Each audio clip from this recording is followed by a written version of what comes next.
လူတွေမြောင်များစွာတတ်လာတဲ့ကဘာကျော်လူတတ်သမားကြီးအင်္ဂုလိမာလနော်အင်္ဂုလိမာလဟာတာမန်အားဖြင့်ငရဲကလွတ်เสียအကြောင်းမရှိတော့ဘူးနော်ငရဲလွတ်เสียအကြောင်းမရှိဘူးသူလှုပ်ထားတဲ့အကုသိုလ်တွေကအကျိုးပေးဖို့အချိန်မကျသေးလို့သာသူ့ရဲ့တဏ္ဍာမှာအင်ဖြစ်အားဖြင့်နဲ့စွန့်ရည်တတ္တိတွေရှိနေကြတယ်ဆင်သင့်ဖြစ်နေပြီအင်အားအပြည့်အဝနဲ့ရှိနေကြဒီဘဝရဲ့အသေးကိုစောင့်နေတာဒီဘဝသေတာနဲ့တပြိုင်နက်အပင်ငရဲကိုကြားစေမှာပဲဒီအကုသိုလ်တွေကနော်သို့တော့ကံကောင်းရင်တော့သူ့ရဲ့ဉာဏ်စွမ်းဉာဏ်စမြတ်စွာဘုရားရဲ့အဆုံးအမကိုရလိုက်လို့သူ့ရဲ့ဉာဏ်စွမ်းဉာဏ်စနဲ့ကိုချင်းသီလတွေလူဆိုးဘဝကနေပြီးလူကောင်းအဖြစ်ကိုချင်းသီလတွေကိုခံယူစောင့်တည်ပြီးတဲ့နောက်ဘာနာတိပါဒအမှုကိုလုံးဝရှောင်ကျင်လိုက်ပြီးတော့အစွမ်းထက်တဲ့ခုနကမဂ္ဂင်၈ပါးအကျင့်တရားကိုကျင့်လိုက်တာအစွမ်းထက်တဲ့ရတ္တမက်လို့ဆိုတဲ့ကုသိုလ်မက်ဆိုတာမဂ္ဂင်၈ပါးကိုဖွဲ့စည်းထားတာမဂ္ဂင်၈ပါးနဲ့ဖွဲ့စည်းထားတာမဂ္ဂင်၈ပါးအစုဝေးကိုမက်လို့ခေါ်တာအဲ့ဒီမက်စွမ်းအားဟာနံပါတ်၄ဖြစ်တဲ့အရတ္တမက်ဆိုဒီမှာသမ္မာဒိဋ္ဌိသမ္မာသင်္ကပ္ပသမ္မာဝါစာသမ္မာကမ္မန္တသမ္မာအာဇီဝသမ္မာဝါယာမသမ္မာတတိသမ္မာသမာဓိတနည်းအားဖြင့်ပြောမယ်ဆိုလို့ရှိရင်သီလရဲ့သမာဓိရဲ့ပညာအစွမ်းထက်တဲ့သီလအစွမ်းထက်တဲ့သမာဓိအစွမ်းထက်တဲ့ပညာအထက်မြတ်ဆုံးပညာကိုရလိုက်တာနဲ့တပြိုင်တည်းသူလှုပ်ထားတဲ့အကုသိုလ်တွေကအကုန်လုံးအရှုံးပေးသွားဘယ်လိုကြောင့်အရှုံးပေးရတာတုံးဆိုသူတို့ရဲ့အဖော်သဟဲဖြစ်တဲ့ကိလေသာတွေကိုရတ္တမက်ကဖယ်ရှားပြစ်လိုက်သည့်အတွက်ကြောင့်ကံတွေဟာအကျိုးပေးခြင်းတော့လည်းပေးလို့မရတော့ဘူးဒီလိုဆိုလိုတာနော်အဲ့ဒါကိုမြတ်စွာဘုရားကဘယ်လိုဟောလိုက်တုံးဆိုယတ္တပပံကတံကမ္မံကုသလေနပိဋိယတိသူလှုပ်ထားတဲ့မကောင်းမှုတွေအားလုံးကိုကုသိုလ်နဲ့ဆို့ပိတ်တားဆီးပြစ်လိုက်တယ်လို့ပယ်ဖြတ်ပြစ်လိုက်ပြီလို့အစွမ်းတတိထက်တဲ့ကုသိုလ်တရားနဲ့ပယ်ဖြတ်လိုက်တယ်လို့ပြောဘယ်ကုသိုလ်လဲလို့ဆိုရင်ခုနကမဂ္ဂင်၈ပါးနဲ့စုစည်းထားတဲ့အရတ္တမက်ဆိုတဲ့ကုသိုလ်အဲ့ဒီကုသိုလ်ရဲ့စွမ်းအားနဲ့အကုသိုလ်မှန်သမျှဟာ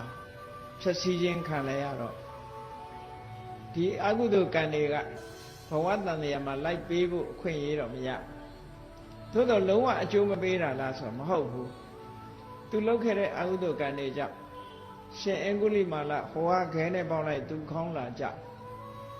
နော်သူပေါက်တာမဟုတ်လေသူခေါင်းပေါ်လာရောက်ဒီလိုငှက်ဖြစ်ဖြစ်တစုံတရာကိုဖြစ်ဖြစ်ခဲနဲ့ထုလိုက်တဲ့အခါရှင်အင်္ဂုလိမာလခေါင်းလာထိတယ်ကံဆိုတာလေကိုယ်လှုပ်တာမဟုတ်ပေမဲ့လို့လာထိတယ်အေးသူ့ကိုမုန်းတီးတဲ့ပုဂ္ဂိုလ်တွေကလည်းခဲနဲ့ထူကြဆွမ်းငံသွားတယ်ဆိုရင်တပိတ်ကွဲသင်္ကန်းတွေစုပ်ပြဲလို့ဆွမ်းမရတဲ့ရက်တွေအများကြီးအဲ့လိုဒုက္ခတွေတော့သူခံရတယ်သို့တော့နောက်ဘဝကိုဆက်ဆက်ပေးနိုင်မဲ့တဏှာဆိုတဲ့ကိလေသာတဏှာဥဆောင်တဲ့ကိလေသာတွေသူ့မှာမရှိတော့ဘူးဆိုတဲ့အခါကျတော့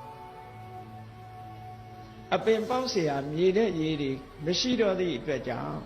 လှုပ်လာတဲ့အကုသိုလ်မျိုးစေ့တွေဟာဒီတိုင်းပဲခန်းချောက်သွားတယ်ဒီအဓိပ္ပာယ်ကိုပြောတာနော်ဒီအဓိပ္ပာယ်ကိုပြောတာအဲ့တော့တားဆီးနိုင်တယ်ဆိုအာကိုးเสียမတမကောင်းတယ်ကံကံရဲ့သဘောတွေကိုမြတ်စွာဘုရားသခင်ကိုရမြတ်သာအကုန်သိနိုင်ကံကံရဲ့အကျိုးတရားတွေကိုဘုရားကသာသိနိုင်လို့ဉာဏ်တဲ့ပုဂ္ဂိုလ်တွေသွားပြီးတော့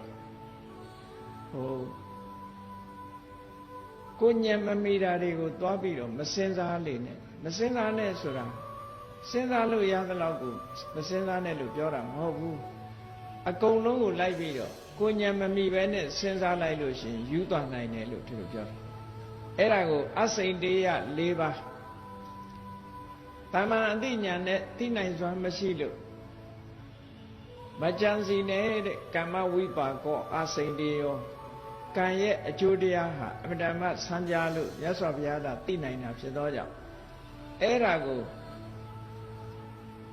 မိမိဉာဏ်မမီပဲနဲ့သွားပြီးတော့စဉ်းစားမယ်ဆိုလို့ရှိရင်ယူသွားနိုင်တယ်လို့သူတို့ဆိုတယ်မြတ်စွာဘုရားဒါကတော့လူတိုင်းဟာဉာဏ်ရည်ဉာဏ်သွေးဆိုတာအတိုင်းအတာတစ်ခုပဲရှိတယ်လေမျက်စိကမြင်တာတောင်မှပဲကိုယ်အတိုင်းအတာရှိသလောက်ပဲကိုမြင်ရတာလေအဲ့ဒါလို့အသိဉာဏ်ဆိုတာလဲလူတိုင်းမှာအတိုင်းအတာကန့်သက်ရှိတယ်ကိုယ်အသိဉာဏ်နဲ့မမီတဲ့အရာကိုလှမ်းမယ်ဆိုလို့ရှိရင်ပင်ပန်းယုံပဲရှိမယ်လို့ဒီလိုအဓိပ္ပာယ်မျိုးပြောတာအဲ့ဒါကိုဆိုလိုတာအဲ့တော့ဘုရားဘာသာဝင်သူတော်စင်တွေယုံကြည်ကြတဲ့မြတ်စွာဘုရားရဲ့အဆုံးအမတစ်ခုကံဤကျိုးလို့ဆိုရယ်ကမ္မတက္ကတာသမ္မာဒိဋ္ဌိဘယ်သူမပြုမိမိမှုကောင်းတာလုပ်ရင်ကောင်းကျိုးရတယ်မကောင်းတာလုပ်ရင်မကောင်းကျိုးရတယ်ဆိုတဲ့ကံဤကျိုးကိုလက်ခံယုံကြည်မှုဆိုတဲ့သမ္မာဒိဋ္ဌိဟာဘုရားဘာသာဝင်ဖြစ်ဖို့အတွက်အခြေခံအရေးကြီးဆုံးအမြင်တစ်ခုပဲဖြစ်တယ်အဲ့ဒါမှမရှိရင်တခြားဘာသာဝင်တယောက်ဟာလည်းဘုရားဘာသာဖြစ်ဖို့မရဘူးမဖြစ်နိုင်ဘူးကံဤအကျိုးကိုယုံကြည်ခြင်းလို့ဆိုတာအဓိကအကျဆုံးပဲလို့သူတို့ဆိုတာနော်အဲ့တော့ကံဤအကျိုးကိုယုံကြည်သူနဲ့မယုံကြည်သူဘာခွာလဲစဉ်းစားကြည့်ကံဤအကျိုးကိုယုံကြည်သူက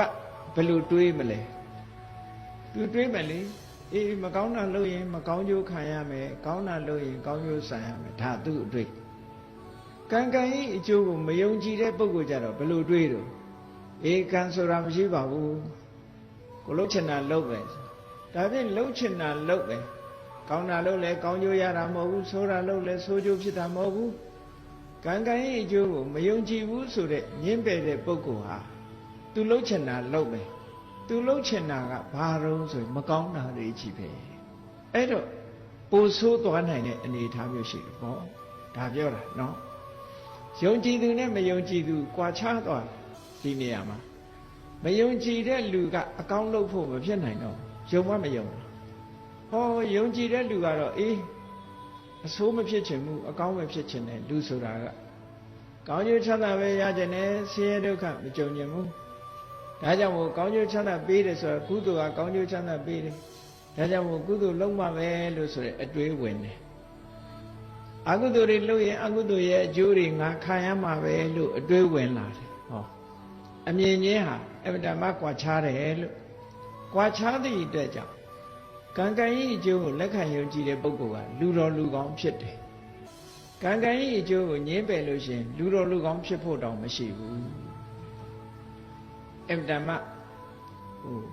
ကွာခြားတဲ့အဓိပ္ပာယ်တစ်ခုပြောတာနော်